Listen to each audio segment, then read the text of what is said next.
Okay, so bear with me because I'm trying to finish the video from earlier. So we're just gonna pick it up from where we left off. So John Doe, right? In a relationship with John Doe, what ends up happening is that me and John Doe are on two different wavelengths. We don't see eye to eye, and it eventually comes to the point where I remove myself from the situation. Now, what ends up happening is that I've always intuitively knew that this person needed to be by themselves. However, this person has an aversion, a lot like a lot of us, has an aversion of being by themselves. So there's a reason for that. Now, the understanding of the conversation that I had with my closest friend is the fact that people need to be in hermit mode in order for them to go ahead and level up. Now, hermit mode is all about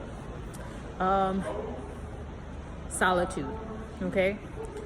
Now, solitude goes back to being alone, but the reason why solitude is one of the biggest things for the hermit mode, hermit card in tarot, is because there is an illuminating factor that comes out of being by oneself.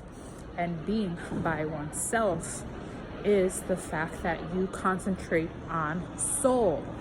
Solitude, S-O-L, goes back to soul. So you start to awaken to your soul. Now, I don't think a lot of people have quite grasped the concept of why a lot of monks, a lot of people tend to be by themselves for a very long time or for a period of time. And it is because of the fact that it's the solitude function of what that does.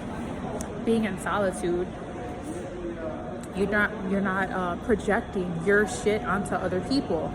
You have to deal with your shit right there and then. So yeah, all this came back to the fact that there were aspects of self. When I'm speaking aspects of self, I'm speaking to myself. You know, when I say aspects of self, I'm speaking about me based off of my experience. But we're trying to finish this real quick.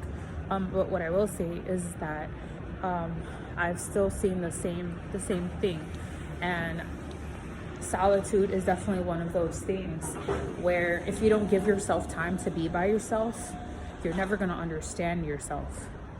And I saw that growth happen when I was away from this person, and they started kind of like tapping into themselves.